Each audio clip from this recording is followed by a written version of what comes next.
In the blue corner, wearing black trimmed with white and weighing 237 pounds, his professional record stands at 33 bouts, 32 victories with 1 draw without a loss, and he has scored 19 knockouts.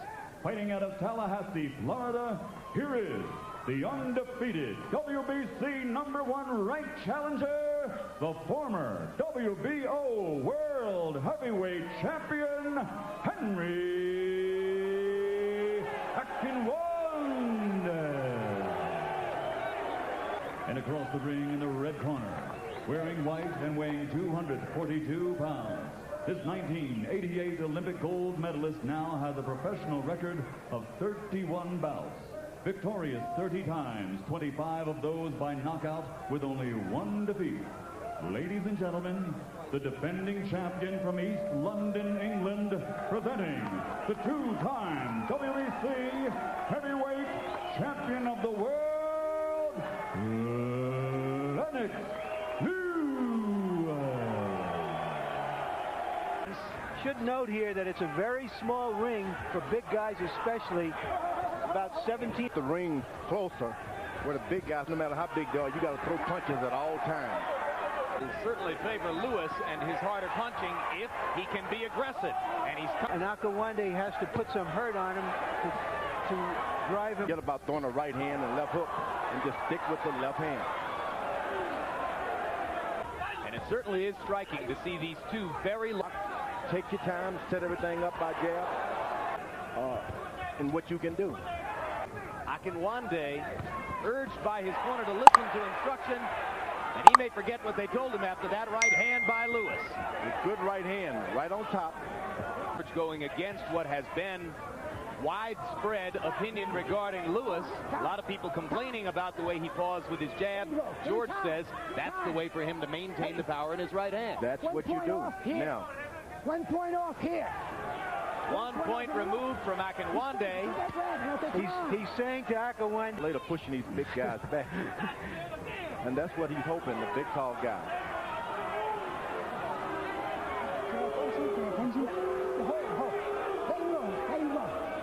Let him know. It's time. You go here. Time.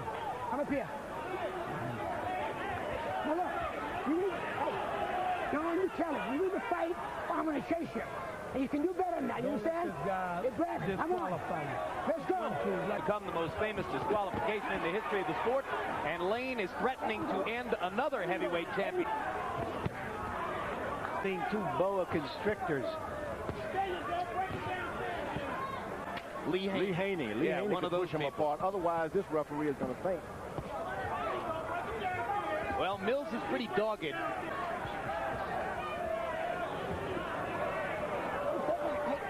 I think Lennox Lewis should just kind of stay with it. Punch the guy, wait for him to hug. When he lets go, punch him again, wait for him to hug. Why exert yourself? Hey. Look, when I say take a step back, you step back. Understand? And now Lewis flashed a good uppercut and a left hook in some of his recent fights. Good quick jab by Akinwande lands there. Lewis almost went down from a right hand as Akinwande was pushing on his shoulder. So now Lennox's balance seems to desert him a little bit. I thought it might have been a knockdown, Jim. Knockdown, obviously. And now Akinwande is beginning to get into the fight if he can curb his instinct to hold. You out. After a couple of rounds, you may even faint from pushing and shoving. In a heavyweight title fight in their state. Lewis goes to the body, and effectively so. Effectively so, you're right. As round 3 comes to a close. Can't do anything else. Evidently, he's not a short puncher, so when he's close, all he can do to protect himself is to hold. Now Akinwande begins to land that 1-2 more effectively. And the crowd begins to express its displeasure. Lewis tries a wild round, worn out already. No doubt about it. Wobbling around. His coin is total round.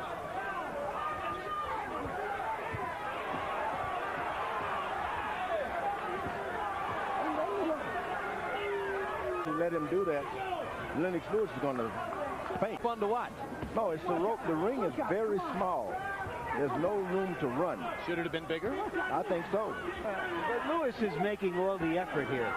I mean, give him credit. He's trying to... Lane is in a terrible position, and so by extension is the Nevada State Athletic Commission.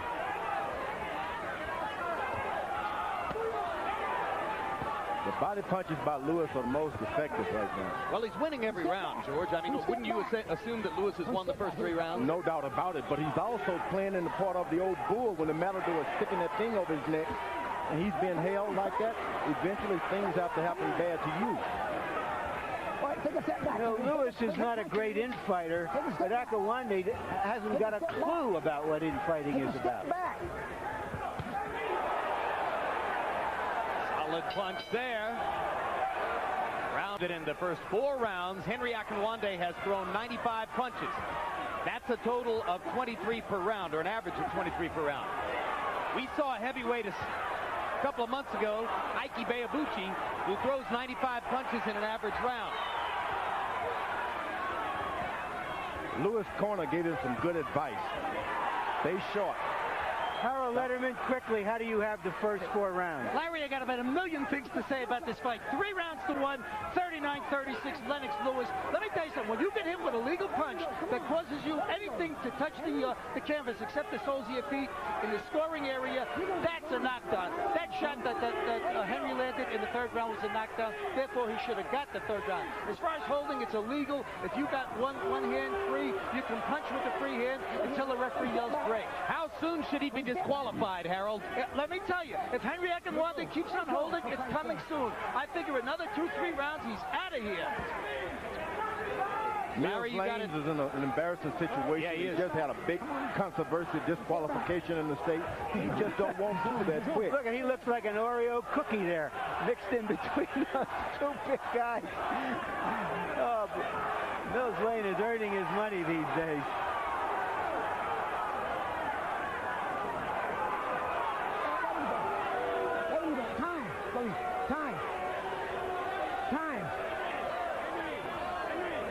Second time that Lane has called Don Turner up.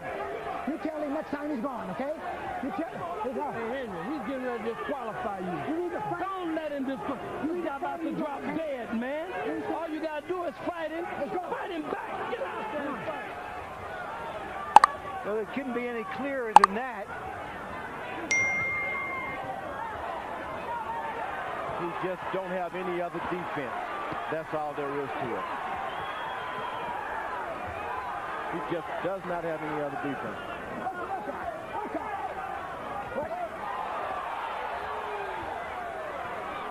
Let him go, Henry. Let him go. Let him go. You wonder what could be going through Akinwande's mind. I guess you're right, George. He's trying to protect himself from heavy punches, and he doesn't know any other way. He's used to being able to fight with room between him and his opponents. He's been able to dictate that, and Lewis is not letting him dictate the geometry of the fight. Well, so he is utterly confused. 366 days ago, July 11, 1996, Galata disqualified while pounding Riddick Bowe in Madison Square Garden. 4 months later, Atlantic City Convention Center, Galata It's the end of the fight. We've had another disqualification. Yep, I was just about to get this. There you go. That's the 4th major disqualification in the heavyweight division in 366 days. It was inevitable. There was nothing else Lane could do. And I want to say, give a gold crown to Mills Lane. He was in an almost impossible situation after 2 weeks ago to have to do this, and he had the guts to do what was right. Well, nobody's ever going to question Mills Lane's guts. It's just a shame, George. It's a crying shame. Yeah, it doesn't look good, but hey, sometimes you got to stand up and do what's right. And I'll say this. In a way, you can say Akinwande found a way to quit. There are a lot of ways to quit in the ring. Sometimes you can bite a guy's ear to quit. Sometimes you can have an emotional breakdown in the ring to quit. And we saw this guy clutching to quit and get out of there. That's the 3rd Don King fight in a championship fight who has quit this recently. Yes. This is a Dan Duva. This is a main event fight, though. Akinwande works for Don King, George. Yeah, but Don King is not making these guys quit. He's giving them money, but he's not the one responsible. Let's go to Michael Buffer and hear the particulars. You use the jab to drive him into bad position. Ladies and gentlemen, referee Mills Lane, after repeated warnings, point deductions, warned the challenger Henry Akinwande that he had to fight and stop holding. He had to disqualify the challenger, the winner, and still WBC heavyweight champion of the world, Lennox Lewis.